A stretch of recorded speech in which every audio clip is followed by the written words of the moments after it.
रात के 2:30 बजे क्या हुआ, उन्हें ऐसा लगा जैसे फैमिली आ गई है शादी अटेंड करके। कुछ लाइट्स ऑन हुई है, पंखा चलाए, उन्होंने बाहर जाके देखा गेट बंद है, कोई भी नहीं है। और जिस कमरे की लाइट ऑन है, पंखे ऑन है, वो गेट बाहर से लॉक पड़ा हुआ है। उस दिन पहली बार मेघा ने अपनी आंखों से एक एंटिटी देखी थी जो 6 से 7 फुट की थी और उसी की तरफ आ रही थी। इसके हाथ से बोतल छूटी और ये भाग के ऊपर गई अपने कमरे में, और एक स्टेटमेंट जो उनके मुंह से निकली, वो स्टेटमेंट पूरे घर को हिलाने के लिए काफी थी।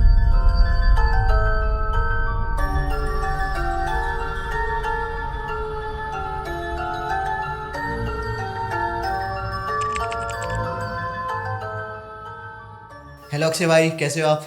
मैं बढ़िया विकास भाई, आप बताइए कैसे हैं? भाई मैं भी बहुत ही अच्छा हूँ और आज मैं बहुत ज़्यादा खुश हूँ और बहुत ज़्यादा एक्साइटेड हूँ। रीजन? रीज़न आप हो भाई। अच्छा। काफ़ी टाइम बाद, मतलब बहुत दिनों से मेरे भी दिल में था कि यार आपके साथ एक पॉडकास्ट और किया जाए। ऑडियंस आपको याद कर रही थी, बहुत ज़्यादा कमेंट्स भी आ जाते हैं कि अक्षय वशिष्ठ सर को बुलाओ, अक्षय वशिष्ठ सर को बुलाओ। तो फाइनली ऑडियंस की रिक्वायरमेंट पर, उनकी रिक्वेस्ट पर आज हमारे साथ है मिस्टर अक्षय वशिष्ठ। भाई देखिए, जो भी प्यार देती है ऑडियंस ही देती है, और अगर उन्होंने बुलाया तो हम वापस आ गए। कहीं ना कहीं इनविटेशन आपका, लेकिन जो ऑडियंस की डिमांड है वो तो पूरी करनी ही पड़ती है। जी भाई, तो मैं चाहूँगा कि भाई सब लोग आपको जानते हैं, काफ़ी अच्छे तरीके से जानते हैं। जो नहीं भी जानते हैं वो आज के बाद आपको भूल लेने वाले हैं। बिना टाइम वेस्ट किए भाई मैं चाहता हूँ कि हम आज का जो एपिसोड है, जो पॉडकास्ट है, उसको स्टार्ट करते हैं। आज भाई हम किस बारे में डिस्कस करने वाले हैं? देखिए, हमारे चैनल पे जितने भी रियल इंसिडेंट आते हैं वो लोग हमें भेजते हैं। जो उनकी आप बीती होती है कहीं ना कहीं वो हम तक आती है, और फिर उस आप बीती को कंफर्म करने के लिए हम उन्हें कॉल करते हैं, उनसे परमिशंस लेते हैं कि क्या चीज़ें हम रख सकते हैं, नहीं रख सकते। तो आज का जो रियल इंसिडेंट मैं बताने वाला हूँ वो आपके पॉडकास्ट के थ्रू मैं एक बहुत बड़ा मैसेज देने वाला हूँ आज की जो जनरेशन है उनको, कि आप जब किसी नई जगह जाते हो, नए स्कूल में जाते हो, कॉलेज में जाते हो, हॉस्टल में, पीजी में, तो ऐसी बहुत सारी चीज़ें होती है ना जो आपको नहीं पता होती कि वहाँ पर आपको किस तरीके से रहना है, नहीं रहना है, किससे मेल भाव मिलाने हैं, किससे आपको मिलना चाहिए, किससे बात करनी चाहिए।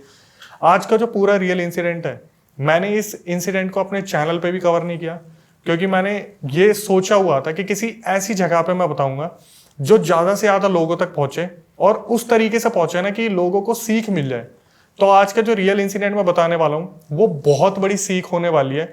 अगर ऑडियंस आज ये पॉडकास्ट स्टार्ट करिए, खासकर जो मेरे चैनल के ऑडियंस है, जो आप यहाँ तक आए हो यंग पॉडकास्ट तक, तो सबसे पहले मेरी रिक्वेस्ट है कि इसको ना पूरा देखना एंड तक, क्योंकि अगर आपने इसे देख लिया ना, आप शेयर करने से रुक नहीं पाओगे और पूरे इंसिडेंट को ध्यान से सुन के जाओगे।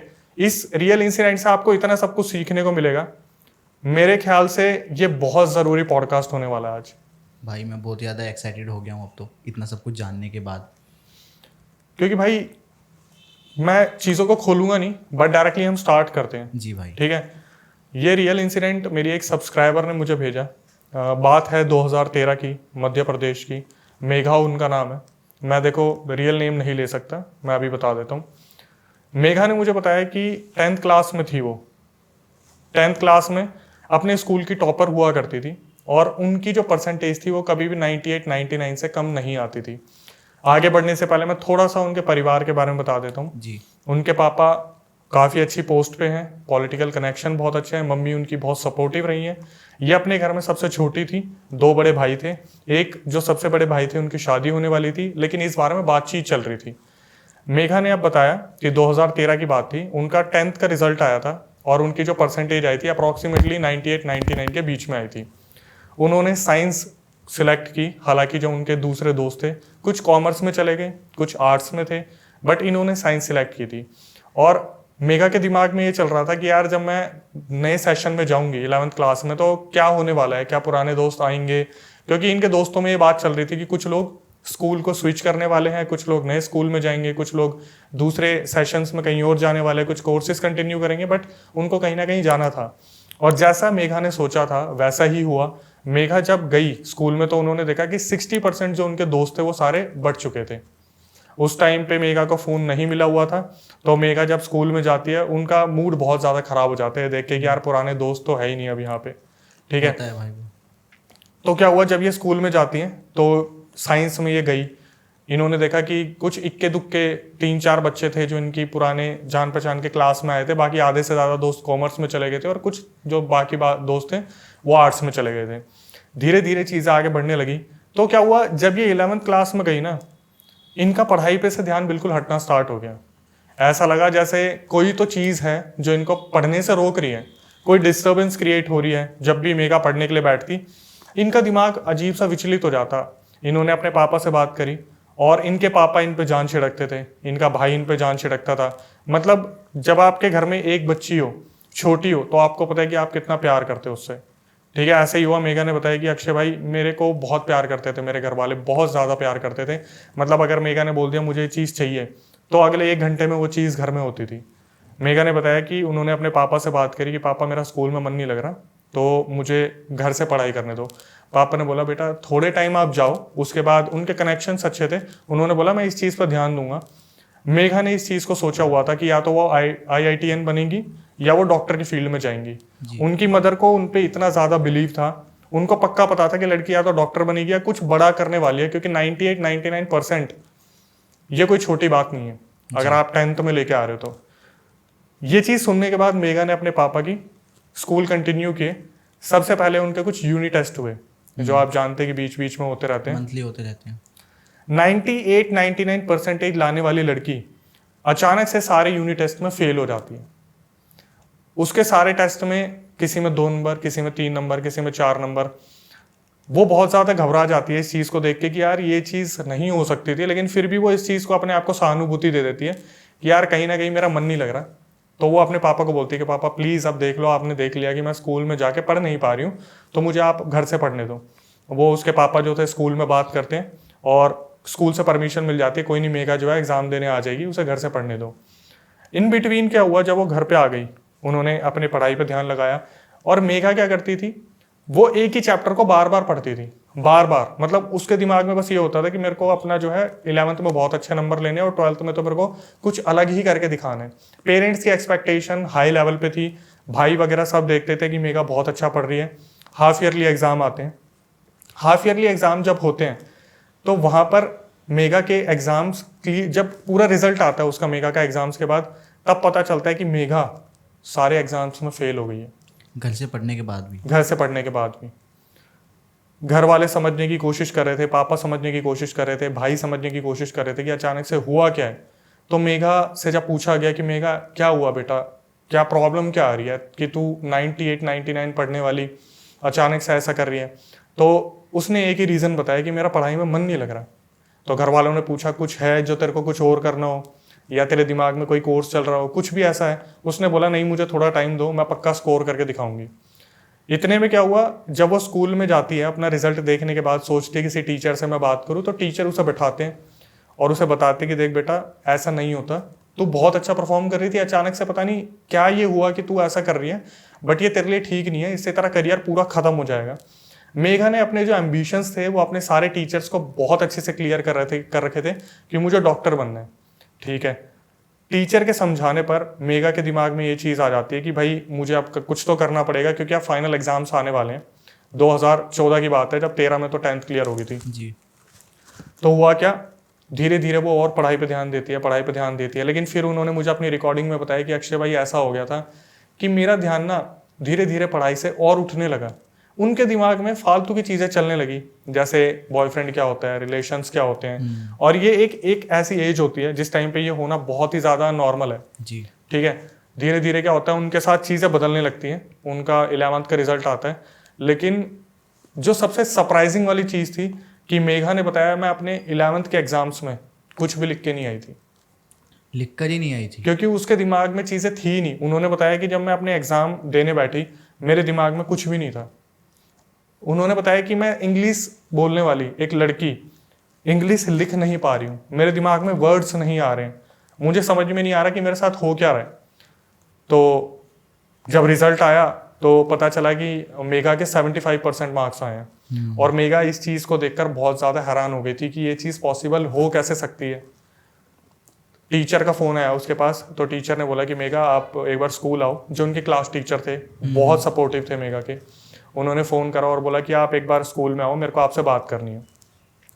जब मेघा स्कूल में गई तो मेघा को बताया गया कि बेटा आप जो है अपनी शीट्स देखो, इसमें आपने कुछ भी नहीं लिखा, अपने नाम के अलावा आपने कुछ नहीं लिखा हुआ।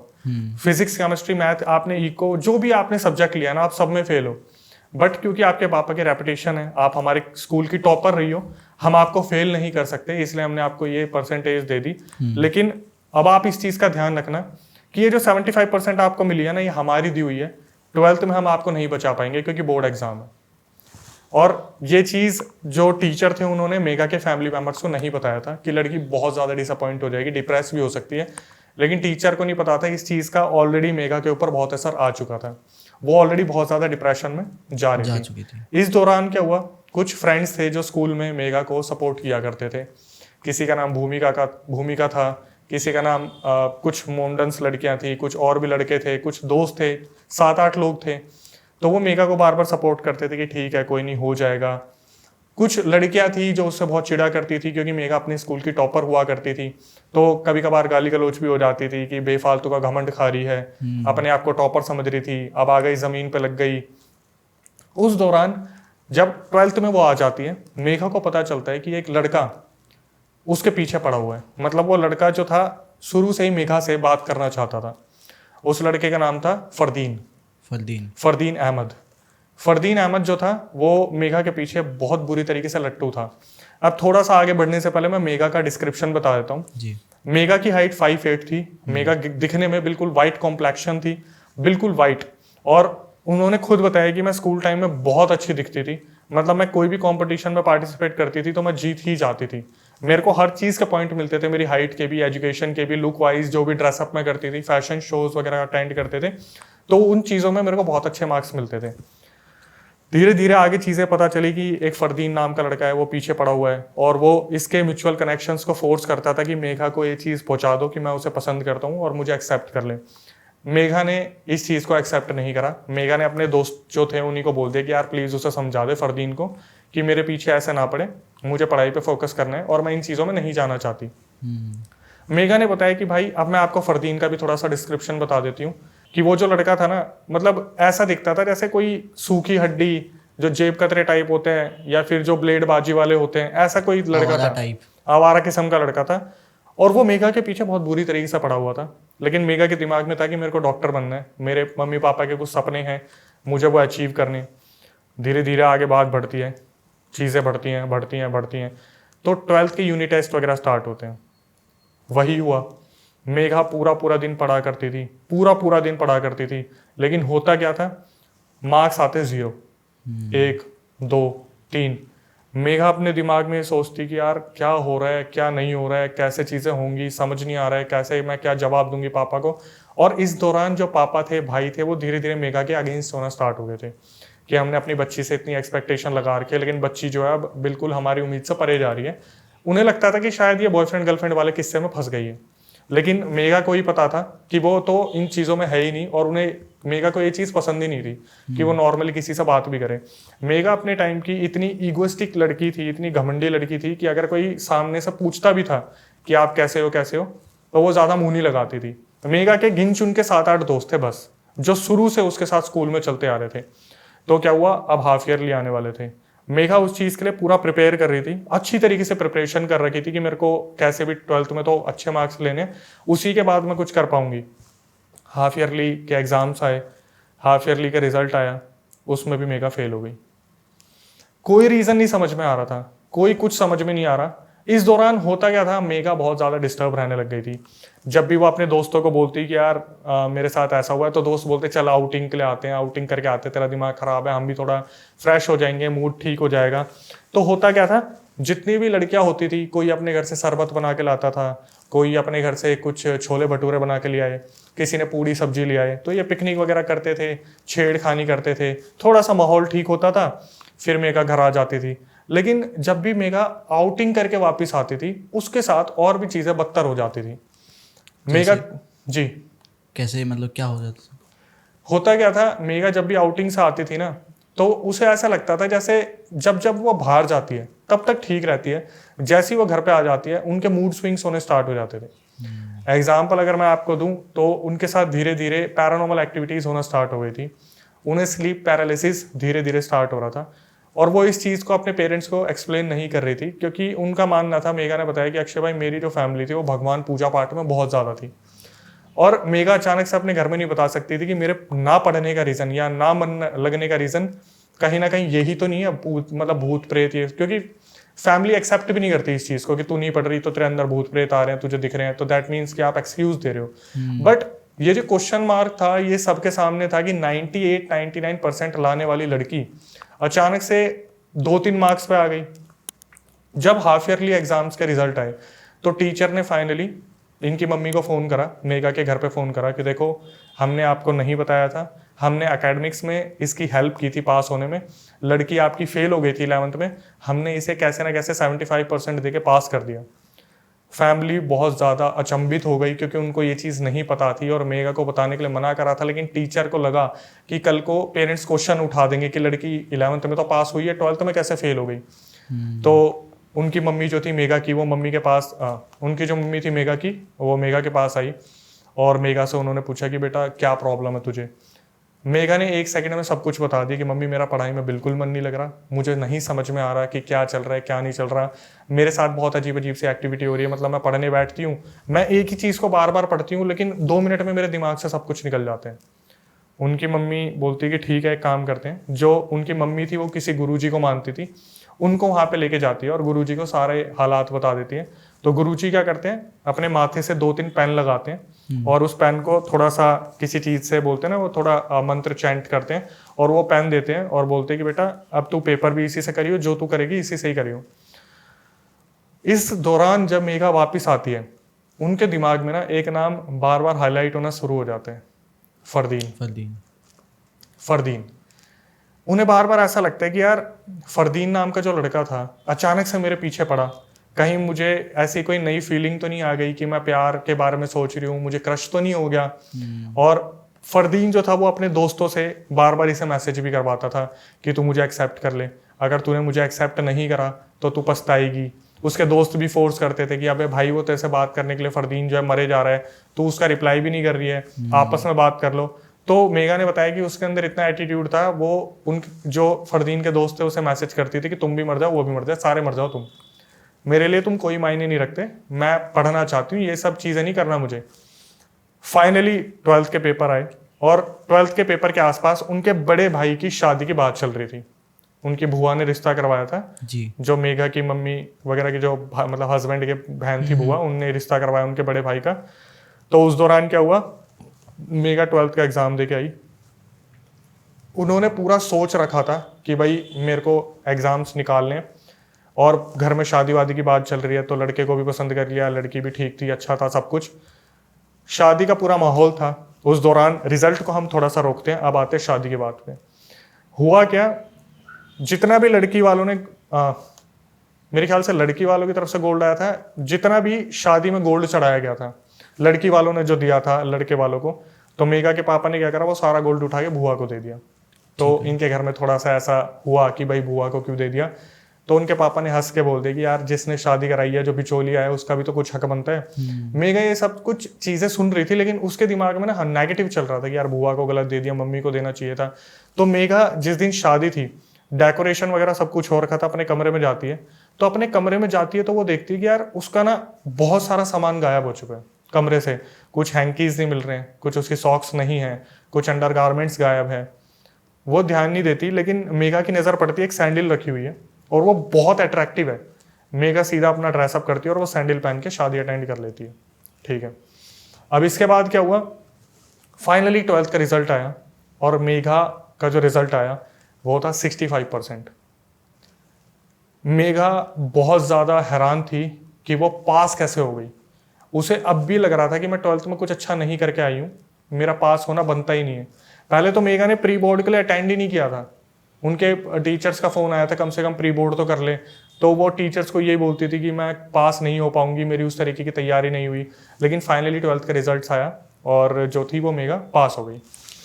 65% भी आई थिंक जो उन्होंने पेन दिए थे, हाँ, जो गुरुजी ने पेन दिया था उसकी वजह से वो कुछ ना कुछ पॉजिटिविटी थी, गुरुजी ने अपना आशीर्वाद दिया, लेकिन वो भी बहुत टाइम तक नहीं चला।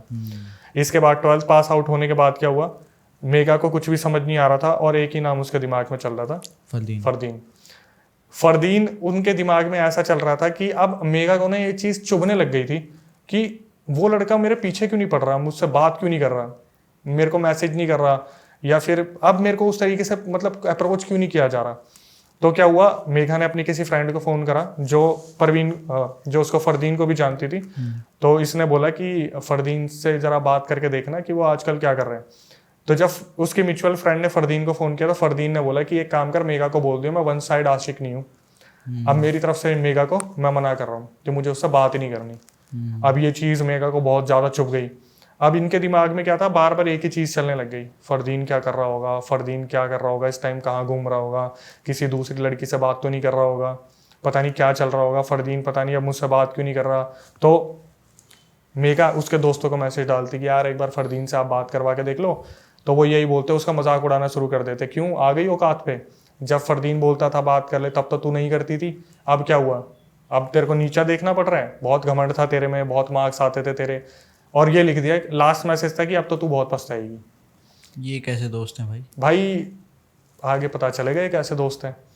तो जो मेघा थी वो बहुत ज़्यादा डिस्टर्ब रहने लगी ये सोच के कि यार पता नहीं ज़िंदगी में चल ही क्या रहा है, मतलब जो दोस्तों ने बोला था फरदीन के कि तू पछताएगी, तू बर्बाद हो जाएगी, ये होगा वो होगा, कहीं वो सच तो नहीं हो रहा। लेकिन फिर भी इन्होंने ध्यान नहीं दिया और घर में जो थे इनके मम्मी पापा बहुत नाराज़ रहने लगे मेघा से, क्योंकि उनकी एक्सपेक्टेशन बहुत ज़्यादा थी, लेकिन एक्सपेक्टेशन पूरी तरीके से बर्बाद हो रही थी। मीनवाइल जो मेघा के पेरेंट्स थे उन्होंने डिसाइड किया कि यार मेघा को ना थोड़ा एक नया एनवायरनमेंट देने की कोशिश करते हैं। तो वो आगे की नीट की पढ़ाई के लिए, आगे जो उनकी स्टडी थी उसके लिए उन्हें कोटा भेज देते राजस्थान। राजस्थान जब उन्हें भेजा जाता है वहाँ पर उनके लिए एक हॉस्टल देखा जाता है जो पूरा गर्ल्स हॉस्टल था। वहाँ पे जाने के बाद मेघा रहने लगती है और वहाँ पर मेघा के साथ पैरानॉर्मल इंसिडेंट होने स्टार्ट हो जाते हैं। मतलब ऐसा होता है कि मेघा जब सो रही होती है तो उन्हें ऐसा लगता है कि बार बार उन्हें कोई चोक कर रहे हैं। जब वो सुबह उठती हैं तो हॉस्टल में ऐसा लगता है जैसे उनको बहुत पीटा गया है। उठते ही उनके हाथ पैर कांपने लग जाते हैं, अजीब सी आंखें लाल हो जाती हैं। और उन्होंने वहाँ पर जो इंस्टीट्यूट ज्वाइन किया था, मैं इंस्टीट्यूट का नाम भी नहीं ले पाऊंगा, वहाँ जो इंस्टीट्यूट ज्वाइन करा था वो धीरे धीरे उस इंस्टीट्यूट से कटना शुरू हो जाती है। शुरू के 10-15 दिन तो ऐसे थे कि क्लासेस भी सही चल रही है, सब कुछ सही चल रहा है। फिर जो दूसरी लड़कियां थी हॉस्टल में, वो आके मेघा को बोलना शुरू कर देती थी कि अगर तुझे पैसे बर्बाद करने थे तो तू अपने घर पे कर लेती, तो अपने माँ बाप के पैसे यहाँ आके क्यों बर्बाद कर रही है। मेघा ने बताया कि उसकी ना एक बहुत अच्छी फ्रेंड बनी थी, उसके रूममेट जो दूसरे वाले रूम में थी, वो जाती थी उसके पास, उससे बातचीत करती थी, वो लोग कभी कभार बाहर भी घूमने जाते थे। लेकिन जो स्कूल का पूरा कनेक्शन था वो खत्म हो गया था, यहाँ पर एक नई लाइफ स्टार्ट हो गई थी। लेकिन धीरे धीरे क्या हुआ, उस हॉस्टल में भी ना इनके साथ इंसिडेंट अजीब अजीब से होने लगे। जैसे यहाँ पर भी उनकी किताबें इधर उधर हो जाती, रात को ऐसा लगता है जो वॉशरूम था उसकी लाइट ऑन हो रही है, कभी पंखे अपने आप चल जाते हैं। और मेघा इस चीज़ को समझ नहीं पा रही थी कि हो क्या रहा है। उन्होंने अपनी मम्मी को फ़ोन करा डरते डरते एक रात, और सब कुछ बता दिया मेघा ने कि मम्मी मेरे साथ ऐसा हो रहा है, वैसा हो रहा है, मुझे ऐसा लग रहा है जैसा मेरे कमरे में कोई है। उनकी मम्मी ने उन पर 1% भी बिलीव नहीं करा और साफ बोल दिया कि बेटा देख, एक काम कर, तू ना थोड़ा पढ़ाई में ध्यान लगा, क्योंकि तेरे पापा ऑलरेडी बहुत गुस्सा है तेरे से, भाई भी तेरे से बहुत गुस्सा है, और चीज़ें ना उस तरीके से जा नहीं रही जिस तरीके से हम प्लान कर रहे थे कि तू डॉक्टर बनेगी, ये करेगी, वो करेगी, बहुत अजीब हो गई है लाइफ, तो तू पढ़ाई पे ध्यान दे, इन सब चीज़ों पे ध्यान मत दे। और मेघा क्या करती थी, ये सुनने के बाद अपनी मम्मी से बात करने के बाद थोड़ा मोटिवेट हो जाती, अगले दिन फिर कोचिंग सेंटर में जाती, वहां पर बैठ के ना उनका रवैया ऐसा हो जाता कि कोई उससे उल्टा ना बोल दे। बस मेघा को भी लगता था मेरे से कोई उल्टा बोलेगा और मैं उसे सुना दूंगी, और दिमाग में सिर्फ एक ही नाम, फरदीन, कि फरदीन क्या कर रहा होगा, फरदीन पता नहीं कैसे रह रहा होगा, सब ठीक है नहीं है, पता नहीं कैसा चल रहा होगा। फाइनली क्या हुआ, एक दिन इन्होंने सोचा कि मैं फरदीन से बात करती हूँ। इन्होंने फरदीन को कॉल करा, फरदीन ने कॉल उठाया तो इन्होंने बोला कि तुम क्या कर रहे हो, कैसे कर रहे हो। थोड़ा सा बताना चाहूँगा इससे आगे। एक दिन मेघा ने बताया कि जब बात हुई थी फरदीन से, उससे पहले वो फेसबुक अपना स्क्रॉल कर रही थी, फेसबुक ओपन करती ही उन्हें फरदीन की फ्रेंड रिक्वेस्ट दिखी थी, तो उन्होंने फरदीन की फ्रेंड रिक्वेस्ट को एक्सेप्ट कर लिया और वहाँ से इनकी बातचीत शुरू हुई थी, वहाँ से नंबर एक्सचेंज हुए, तो इनकी बातचीत स्टार्ट हुई। तो क्या हुआ, 2 दिन तो फरदीन इनके साथ बहुत अच्छा रहा, बहुत क्यूट बन के रहा, बहुत स्वीट बन के रहा, बहुत केयर दिखाने लगा। फिर रक्षाबंधन के आसपास की बात है, 2014 की बात है। रक्षाबंधन पे क्या हुआ, जो मेघा थी उसे घर आना था, लेकिन वो घर नहीं आ पाई थी क्योंकि कोचिंग सेंटर ने छुट्टी नहीं दी थी। तो फरदीन ने फ़ोन करा कि तू आई क्यों नहीं, तो इसने बताया कि कोचिंग सेंटर से छुट्टी मिली नहीं तो मैं आती कैसे। तो फरदीन ने तीसरे चौथे दिन बहुत गंदी गालियाँ देनी शुरू कर दी कि तू ऐसी है, तू वैसी है, तेरा कैरेक्टर ऐसा है, तू वहाँ पे रह के ये सब कुछ कर रही है इसलिए तू घर पे नहीं आ रही है। मेघा ने बहुत तरीके से कोशिश की कि मैं मना लूँ, बता दूँ कि मैं यहाँ कोचिंग सेंटर में हूँ, मैं नहीं आ पा रही हूँ, कोटा जाने के बाद उन्हें एक फ़ोन मिला था, लेकिन उस टाइम पे इतने ज़्यादा डेवलप्ड फ़ोन नहीं थे कि वीडियो कॉल हो जाए। तो फोटो वोटो क्लिक करी, कुछ एमएमएस बना के भेजा, जो पहले के टाइम में पिक्चर के फॉर्म पे मल्टीमीडिया मैसेज जाते थे। लेकिन उस लड़के ने गाली गलौच देना शुरू कर दिया और 7 दिन बाद जो था उनका रिलेशन खत्म हो गया। फरदीन और इनका जो रिलेशन स्टार्ट हुआ था। लेकिन जाते जाते भी उस लड़के ने ये बोला था फरदीन ने कि तू आज के बाद ना मेरे पास फ़ोन मत कर दियो, वरना मैं तेरा सब कुछ खत्म कर दूंगा, तेरे को उस हाल पे ला दूंगा ना मैं कि तू अपनी ज़िंदगी जीने के लिए तरसेगी। और मेघा ने बताया कि अक्षय ऐसा ही हुआ।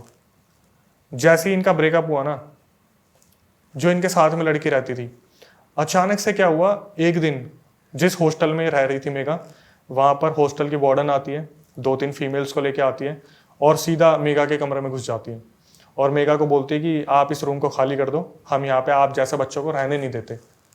तो मेघा ने बोला मुझ जैसे बच्चे मतलब? तो मेघा को बताया उस वार्डन ने कि साइड वाली लड़की ने और एक नीचे जो लड़की है आपकी दोस्त है ना दोनों। तो मेघा बोली हाँ। वार्डन ने बताया कि इन दोनों लड़कियों ने आपके खिलाफ कंप्लेंट की है कि आप रात के 2 बजे इनके कमरे में जाके इनको पढ़ने नहीं देते। मेघा ने बताया अक्षय भाई मेरे पैरों तले जमीन खिसक गई है सुन के, क्योंकि मैं 10 बजे सो जाती थी और 2 बजे मैं उनके रूम में क्यों जाऊंगी। तो वो उन दोनों लड़कियों को बुलाया गया कि ये खड़ी है मेघा, इन्हें बताओ। तो वो दोनों बोलना शुरू करती है कि रात के 2 बजे बाल खोल के हमारे कमरे में आ जाती है, पता नहीं क्या करती है, आके वहाँ पे हमें भी पढ़ने नहीं देती, आके लेट जाती है, पसर जाती है, मीठा खाना शुरू कर देती है वहाँ पे। अब मेघा ये सोच रही थी कि यार मैंने ऐसा कुछ भी नहीं करा, मैंने कभी 10 बजे से ज़्यादा मैं जगी नहीं। अब मेघा को क्या करते हैं ये लोग, उस हॉस्टल से निकाल देते हैं। तो वो मम्मी को फ़ोन करती कि मम्मी मुझे हॉस्टल से निकाल दिया। तो मेघा की मम्मी बोलती कोई नहीं, तू एक काम कर, सामने तेरे एक पीजी खाली था, तू वहाँ पे चली जा, मेरी बात करवा दियो।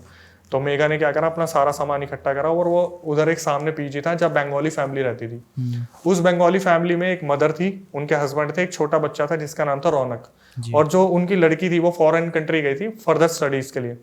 लग्जीरियस रूम था जो मेघा को दिया गया था और पूरा परिवार ना बच्चे की तरह ट्रीट करता था मेघा को कि उन्हीं की बच्ची है, बहुत अच्छे से ट्रीट करते थे, खाना वाना सब उठना।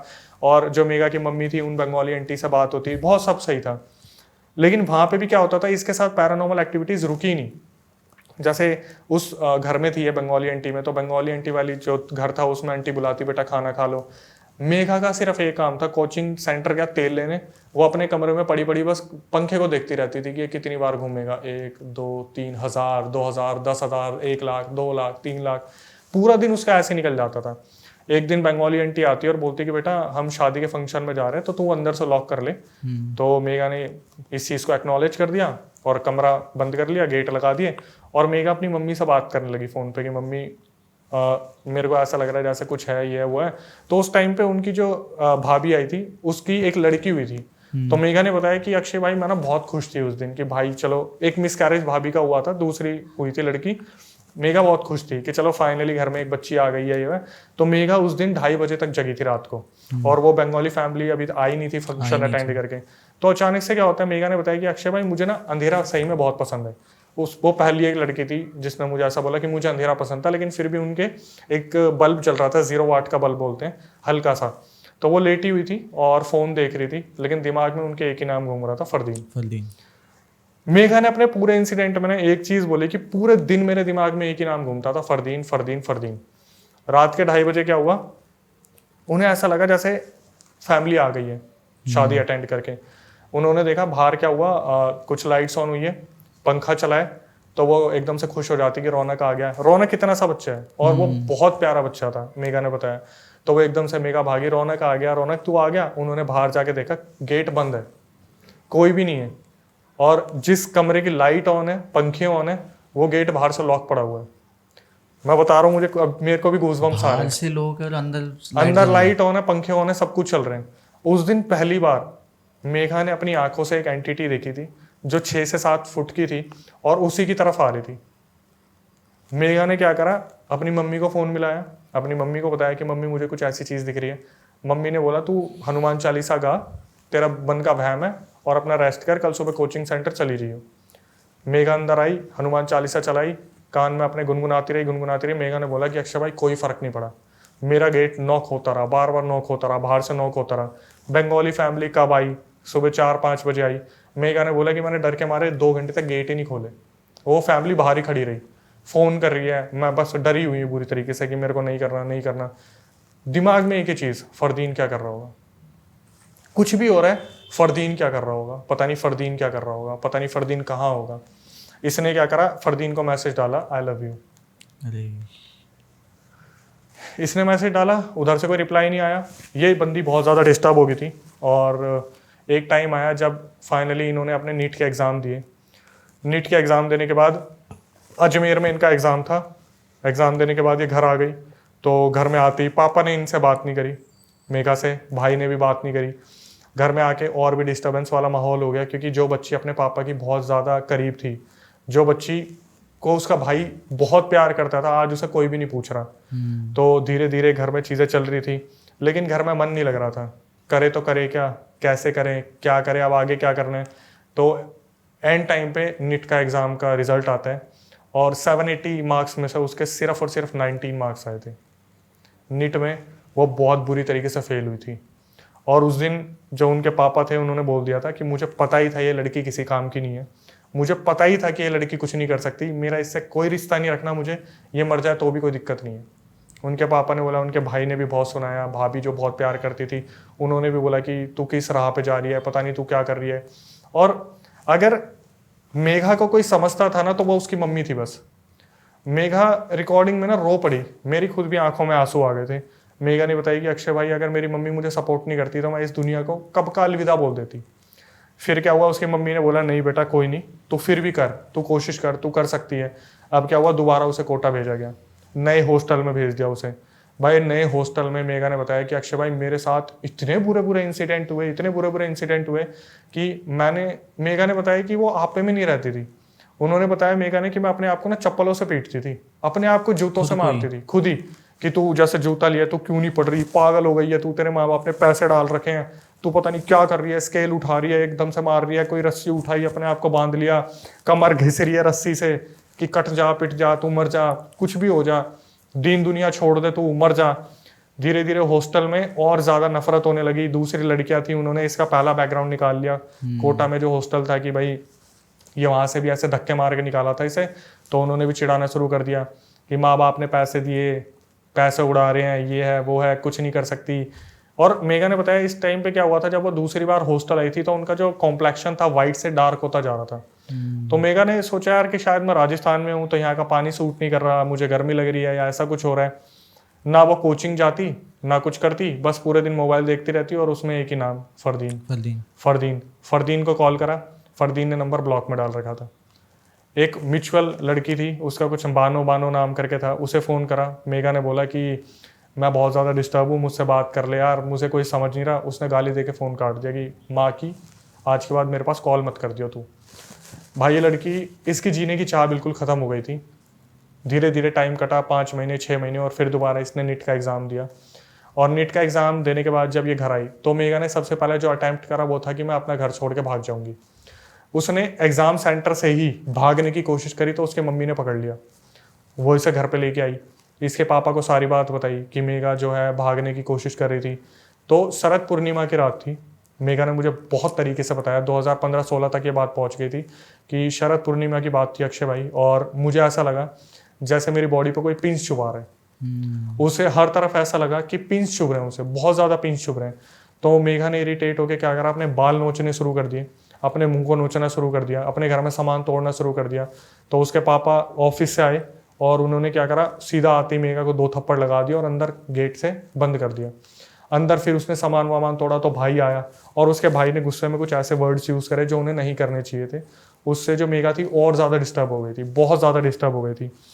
तो जब फाइनली क्या हुआ, मेघा ने अपने आप को इतना टॉर्चर करा, इतना टॉर्चर करा, तो उनकी जो मम्मी थी वो समझ गई थी नहीं ये आम बात नहीं है, इसके साथ कुछ ना कुछ तो पैरानॉर्मल है, कुछ ना कुछ ऐसी चीज़ है जो हम नहीं पकड़ पा रहे। एक बनारस वाले पंडित जी थे उनके, तो उनको फ़ोन करा कि लड़की के साथ ऐसे ऐसे दिक्कत है, एक बार आप आओ और देख लो।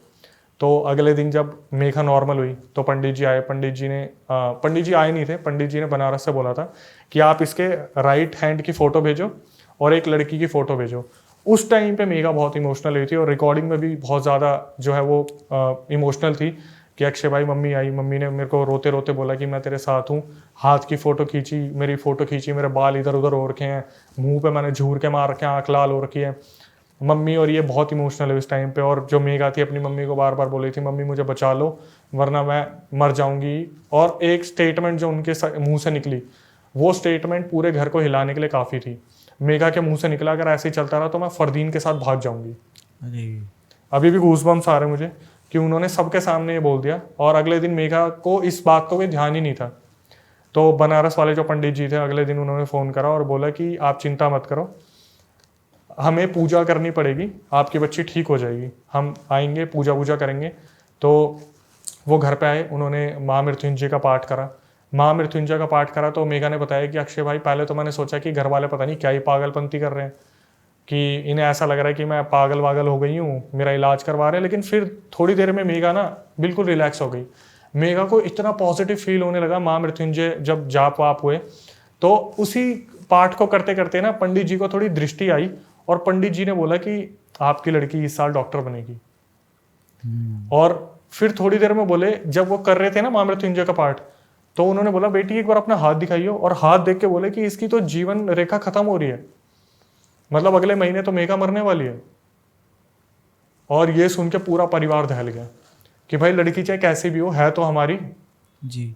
दूसरी नीट का एग्जाम वो देके आ चुकी थी वहां से, जो वहां रह रही थी हॉस्टल में, रिजल्ट आया नहीं था। तो महामृत्युंजय का पाठ करते करते बनारस वाले पंडित जी ने बोला कि अब तो एक काम करते हैं, जो पाठ है वो 1.25 लाख बार पढ़ा जाएगा, तब इसके ऊपर से मौत का जो समय है वो निकल जाएगा।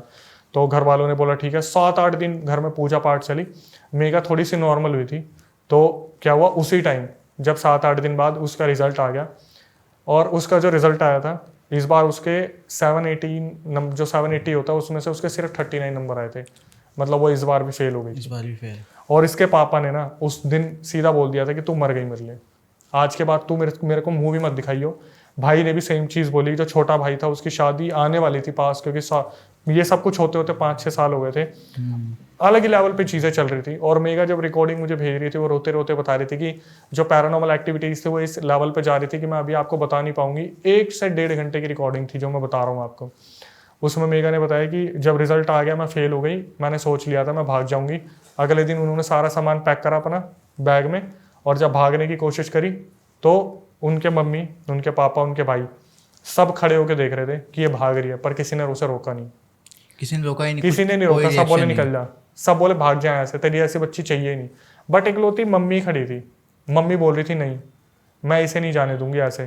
तो जो बनारस वाले पंडित जी थे उनको फ़ोन करा गया कि पंडित जी आप तो बोल रहे थे कि क्या कहते हैं ये तो डॉक्टर बनने वाली थी इस साल, ये तो फेल हो गई।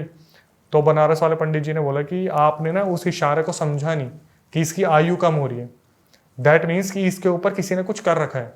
और मैं इतना ही कर सकता हूँ कि मेरे नॉलेज में एक तांत्रिक हैं जो बहुत सिद्धि वाले हैं, बनारस में ही है वो भी, मैं उनको दिखाता हूँ कि क्या प्रॉब्लम है। तो उन्होंने क्या करा, वो हाथ वाली फ़ोटो और लड़की की फ़ोटो आगे भेज दी। तो अगले दिन वो जो तांत्रिक थे उनका फ़ोन आया, और उन्होंने परिवार वालों को बोला मुझे किसी से बात नहीं करनी, मेरी सिर्फ मेघा से बात करवाओ। यहाँ से जो पूरा मौत का मंजर खुल के आया ना, मैं लिटरली बहुत शॉक हो गया था, बहुत ज़्यादा। उन तांत्रिक ने सीधा मेघा को बोला कि कोई मुस्लिम लड़का है जो तेरे पीछे पड़ा है। मेघा अब भी इतना ज़्यादा इन्फ्लुएंस में थी, उसने सीधा मना कर दिया नहीं ऐसा तो कोई भी नहीं है। मेघा ने मुझे बोला कि मैं अक्षय भाई नहीं चाहती थी वो फंसे, मैं उसे बचाना चाहती थी। तो तांत्रिक ने सीधा बोला मुझे पता था तुम यही नाटक करोगी, मैं तुमसे कट टू कट बात करता हूँ बिल्कुल स्ट्रेट। फरदीन अहमद उसका नाम है। उसने तुम्हारे ऊपर वशीकरण करा था 2013 में जब तुम स्कूल में थी, और तब से वो तुम्हारे ऊपर 2 बार वशीकरण कर चुका है। 2 बार तुम्हारे ऊपर ब्लैक मैजिक करवा रहा है, बैक टू बैक। वशीकरण 2 बार हुआ और बैक टू बैक मैजिक जो है ब्लैक मैजिक हो रहा था। तो उसने बोला कि हाँ एक फरदीन अहमद है, वो मुझे बार बार दिखता रहता है, मैं उसके पीछे पड़ी रहती हूँ, वो मुझे भाव नहीं देता। तो पर तांत्रिक जी ने बोला कि एक बात बताओ 2013 में तुम भाव देती थी? तो बोली मैं तो उसे पूछती भी नहीं थी। तो तांत्रिक ने ऐसी बातें बोल दी ना यार, मैं सच में ये इतना डार्क होने वाला है। तांत्रिक ने बोला कि आपके जो 6-7 फ्रेंड थे ना वो सब के सब उस बंदे से मिले हुए थे। जो भूमिका नाम की लड़की थी वो आपको शरबत पिलाती थी, उसमें उसके बॉडी पार्ट्स जो थे ना उसको जलाकर, उसके हेयर्स को जलाकर उस शरबत में डाला जाता था और आपको पिलाया जाता था। उसका गंदा ब्लड आपको पिला रखा है। आपको च्युइंगम दी जाती थी, उसके अंदर उसके गंदे मटेरियल होता था। इसको च्युइंगम खाना बहुत पसंद था, उसकी फ्रेंड्स आती थी 2 सेकंड में च्युइंगम दे देती थी। 6 से 7 फ्रेंड्स इन्वॉल्व थे इस चीज में। और वो क्यों कर रहे थे? क्योंकि मेघा एक टॉपर लड़की थी। मेघा सुन रही थी, और जैसे जैसे मेघा सुन रही थी ना, वैसे वैसे वो ये सोच रही थी कि मैं किन लोगों के बीच में रह रही थी। उसके बाद क्या हुआ, ये चीज़ें हो रही हैं। तांत्रिक ने बताया कि अब मैं ऐसी चीज़ें आपको बताने वाला हूँ जो मैं आपकी मम्मी को बताना नहीं चाहता था। फरदीन नाम का जो लड़का था, उसने पता नहीं कितने लोगों से शर्त लगा रखी थी कि मैं इस लड़की को अपने पैरों में लेके आऊंगा, और उसने लाखों रुपए की शर्त लगा रखी थी। और एट द एंड इन 6-7 लोगों का मकसद क्या था? इन 6-7 लोगों का मकसद था कि फरदीन इस लड़की को लेके जाएगा, अपने साथ भगा के जाएगा और किसी कोठे पे जाके बेच देगा। अरे जितने भी पैसे मिलेंगे ये 6-7 लोग अपने आप में बांटने वाले थे। ये सुनने के बाद ना मेघा अपने पैरों पे आके गिर गई बिल्कुल। उसके मम्मी पापा ये चीज सुन रहे थे, लेकिन पापा कुछ कर नहीं सकते थे क्योंकि रेपुटेशन थी, पॉलिटिक्स कनेक्शन थे, तो कोई बिलीव नहीं करेगा इन चीज़ों पे। तो उन्होंने बोला कि तांत्रिक जी ने कि हमें अगर लड़की को बचाना है तो हमें बचाव करना पड़ेगा। उन्होंने कुछ चीज़ें बताई कि एक काम करो, ये चीज़ लेके आओ, आपको ये चीज़ लानी है, यहाँ पर ये आपको धागे बांधने हैं, ताबीज़ बांधने हैं, ये करना है, वो करना है। चीज़ें सही होती और वहाँ से फरदीन फिर अटैक कराता, क्योंकि फरदीन ने क्या कर रखा था, जितने भी मेघा अपने स्कूल बैग में हैंकीज लेके जाता था वो हैंकी चोरी हो रखे थे। फरदीन की जो म्यूचुअल कनेक्शंस लड़कियां इसके कनेक्शन में थी, वो इसके बाल काट के ले जाती थी, इसे पता ही नहीं चलता था। खेल खेल में इसको पानी पिला दिया, वो ग्लास उठा लिया डिस्पोजेबल वाला। बाहर आउटिंग ले गए, कुछ बर्गर छूट के खाया हुआ वो उठा लिया। फरदीन बैक टू बैक हमले करवाता, फरदीन बैक टू बैक हमले करवाता, और ये बंदी बार बार फरदीन फरदीन फरदीन। तो जब इसे पता चल गया कि तांत्रिक जी इसको सॉल्यूशन दे सकते हैं इस चीज़ का, इन्होंने मेघा ने अपने आप को समर्पित कर दिया कि जो आप बोलोगे वो करेंगे। एट द एंड क्या हुआ, ये अपने ऊपर उतारा करवाते और उधर से फरदीन अटैक कर देता। फिर दोबारा ब्लैक मैजिक, बार बार एंटिटी छोड़ देता, एंटिटी छोड़ देता, एंटिटी छोड़ देता। एक बार मैं एक चीज़ मिस कर गया हूँ, मैं आपको बताता हूँ। जब ये लास्ट हॉस्टल में गई थी, जहाँ से थोड़ा सा हम रह गए थे, वो जो लास्ट हॉस्टल में गई थी, वहाँ पे क्या हुआ था, जब एक दिन रात को इसको 2:30 बजे प्यास लगी थी, तो 2:30 बजे ये 4th फ्लोर पे थी हॉस्टल में। तो जो वाटर कूलर लगा था वो ग्राउंड फ्लोर पे था, तो ये पानी लेने के लिए नीचे आई थी। तब वापस जाते वक्त इसने 2nd फ्लोर पे देखा, पीछे मुड़ के कौन है, तो वही 7-8 फुट की एंटिटी इसे दिखी थी। इसके हाथ से बोतल छूटी और ये भाग के ऊपर गई अपने कमरे में। वो जो चीज़ छूटी थी वो मैं बता देता हूँ, वहाँ पर इसको पीट के हॉस्टल से निकाला था, क्योंकि मेघा को अगर कोई भी लड़की कुछ भी बोलती थी ना, ये हाथापाई करने लग जाती थी उसके साथ। तो वहां से भी इसे हॉस्टल में से निकाला था, दूसरे में से। अब क्या हुआ, तांत्रिक जो थे वो बार बार सॉल्यूशन करवाते और फरदीन अटैक कर देता, बार बार सॉल्यूशन करवा देते, फरदीन अटैक कर देता। अब मेन मुद्दा आया कि यार फरदीन को इतनी फंडिंग दे कौन रहा है, फरदीन को इतना पैसा दे कौन रहा है, क्योंकि इन चीज़ों में भी पैसा लगता है। कोई अगर यज्ञ कर रहा है, कोई पूजा पाठ कर रहा है, कुछ भी कर रहा है, कोई A to Z कोई तांत्रिक कुछ कर रहा है, तो फरदीन को पैसा दे कौन रहा है। तो उन तांत्रिक ने बताया कि बेटा इसमें भी ना तुम्हारे मोहल्ले का कोई मिला हुआ है। फरदीन से पहले एक और लड़का था जिसने मेघा को प्रपोज किया था और मेघा ने उसे मना कर दिया था, और वो लड़का किसी करोड़पति खानदान से बिलोंग करता था। उसने क्या करा था, फरदीन को पैसे दे रहा था और उसने फरदीन को बोला था तू करोड़ों भी उड़ाएगा ना, मैं करोड़ों देने को तैयार हूँ, बस इस लड़की की और इसके परिवार को बर्बाद कर दे पूरी तरीके से। एक टाइम आया जब फरदीन ने अपने हाथ खड़े कर लिए ब्लैक मैजिक से कि वो अब नहीं करवा पाएगा। तो जब भी हाथ की फोटो मंगवाई जाती थी, जब भी मेघा की फोटो मंगवाई जाती थी, तो ये कंफर्म हो जाता था कि आपके सामने वाले घर में एक कोई है, मैं उनका नाम नहीं ले सकता, वो आपके ऊपर ब्लैक मैजिक करवाते थे। उसके लिए मेघा को बोला था कि आप जितने भी आसपास घर है ना, सबकी फोटो भेजना। तो पता चला था सामने वाले घर में कोई लड़का है जो फंडिंग देता फरदीन को। फरदीन ने जो है बिल्कुल हाथ उठा लिए कि अब वो नहीं करवाएगा, क्योंकि अब वो नहीं हो पा रही, पकड़ में आ गया है। और जब पकड़ में आ जाता है तो दूसरी पार्टी को पता चल जाता है कि अब उतारे करवाए जा रहे, वो चीज लग नहीं रही। तो वो तांत्रिक जी थे जो इतने सिद्धि पुरुष थे जिन्होंने उसे बचा लिया। एट द एंड क्या हुआ, फरदीन ने हाथ खड़े कर लिए, सब कुछ सही हो गया, सॉल्यूशन हो गया। 1 महीना गुजरा था और मेघा जो थी वो धीरे धीरे सही हो रही थी। फिर अचानक से उसके साथ ये सारे पैरानॉर्मल एक्टिविटीज बढ़ने लग गई, अलग ही लेवल पे बुरी तरीके से। फिर दोबारा वही चीज़ें स्टार्ट हो गई जहाँ पर ऐसा लग रहा था उसे कोई पिन चुभा रहा है, फिर दोबारा हो रहा है। तो इनके फैमिली मेम्बर्स ने कॉल करा कि लड़की के साथ फिर दोबारा ऐसा हो रहा है। तो तांत्रिक ने बोला एक काम करो, एक बार फोटो भेजो हाथ की और चेहरे की। इस बार जब फोटो भेजी तो इस बार फरदीन नहीं था, इस बार काला जादू उसकी बुआ करवा रही थी। अरे जो शादी के टाइम पे सामान गायब हुआ था, सैंडल दी गई थी, और इसके आगे की स्टोरी मैं आपको आने वाले पॉडकास्ट में बताऊंगा।